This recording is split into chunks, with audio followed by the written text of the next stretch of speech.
This is the story of a day in the life of one of the 6 homes run by Manzini Youth Care. Set up in 1978, Manzini Youth aims to provide holistic care for the young people of Swaziland who are at risk through poverty and the spread of HIV/AIDS. Swaziland currently has the world's highest HIV infection rate, with over 42% of pregnant women testing positive. It is against this backdrop that Manzini Youth Care is struggling to cope with the scores of children, many of whom are orphaned, who turn up on the streets of Manzini on an almost daily basis.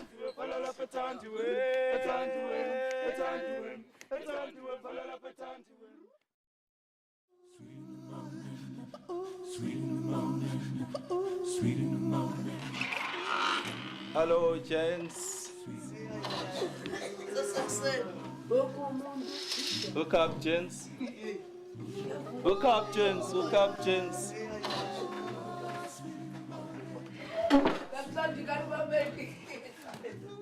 Sikunyada is the latest of the homes, and as such it is termed the reception centre. Sikunyana is now the home which receives the children, which are found by a small research team which goes on the streets, picks the children up, visits their home, puts them there, and then gradually introduces them to a disciplined day where eventually they will be able to sit down for 5 or 6 hours and become normal students. And that ultimately is what we want and what they want. Sikunyana is the beginning of the process that brings them into community. After a hot breakfast, the boys head off on their 4-mile walk to school. We have children among the group we have now who will succeed in spite of us or because of us. There are others who need us, and the ones who need us are the ones obviously who would fall by the wayside if we weren't around. The school day begins with exercise and almost all the boys' favourite sport, football. This not only keeps the boys fit and healthy, but provides an opportunity for team building and perhaps most importantly, fun.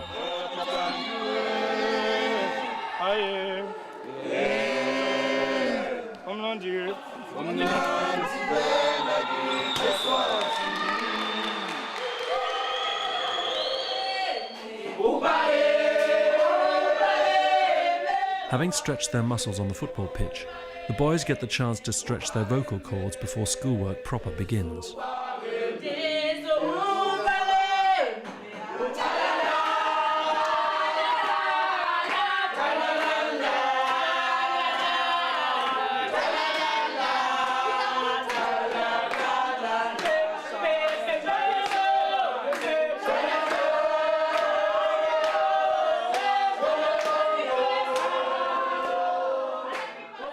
The boys are taught a range of subjects from maths to social studies.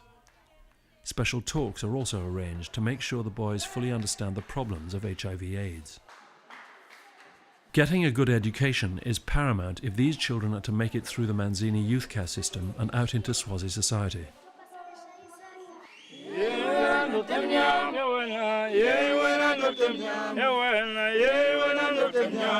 With the morning lessons over, the boys get a well-earned bite to eat.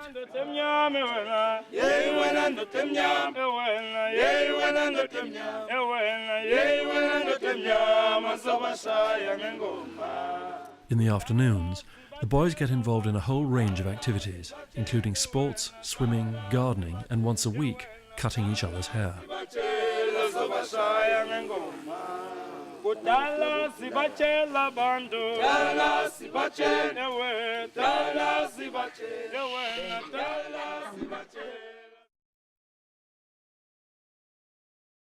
Tonight's a Thursday night, it's our weekly street night visit. This is when we come out to the regular areas that the boys either sleep or hang out in, try and track down, well, firstly to make contact with new boys that may be in the street, particularly vulnerable boys, young boys, and also to reconnect with some of the boys that we've been seeing for a long time, and perhaps some boys that have stayed with us and have then run off again for a variety of reasons. Greg and Zdumo head off into the back streets, and it doesn't take them long before they come across a group of boys and young men living beneath a row of shops. The kids here range in ages from 10 years old, some of the older guys that have been out here for a while, and you know, this is their place where they live, this is their home. The big risk here is the younger kids and the older men are together. My role here in Manzini Youth Care was to get a system going, because with the expectation of this being a bigger problem in the future with more AIDS orphans, if we don't get it right now, we're not going to be able to cope with the 100,000 odd orphans that will be here in, 2008. My hope would be then that these little ones, that eventually with our constant contact, that they will come back to us. If not us, then there's a couple of other services as well. I don't mind where they go as long as they're not here. But my hope is that the constant contact will mean when they're ready, they'll come. Zdumo makes his way up a perilous climb to see where the boys are sleeping at night.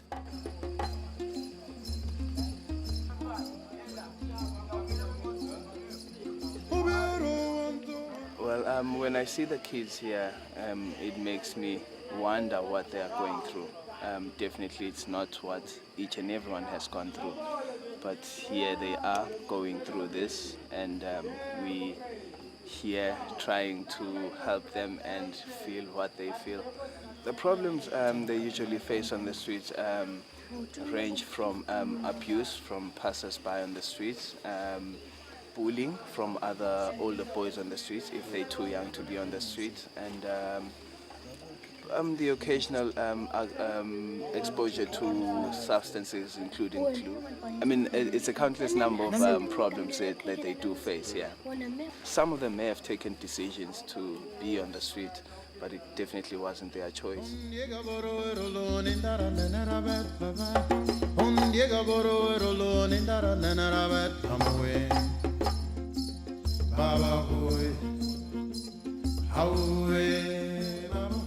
Go to bed. You as well. Come on.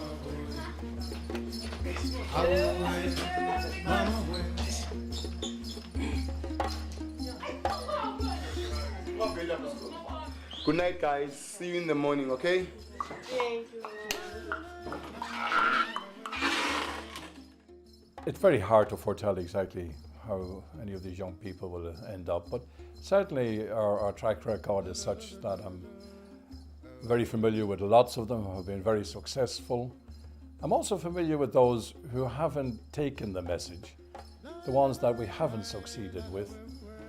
But the vast majority of young people who come through the system, since they are not in any way hung up on crime or hung up on habits which are not redeemable, that we do succeed with them. And the transformation is such that it's, in my capacity, I suppose, from what I am professionally, miraculous, that you do see young people coming, having had experiences at home which are pretty terrifying, lost all their childhood, lost their happiness, lost their soul, and coming to us, and after a month or two, they're normal. They have normalized in the most extraordinary way. They're laughing, they're smiling, they're talking to adults, which they would never do before. They have somehow or other got back their childhood, and the tear has gone.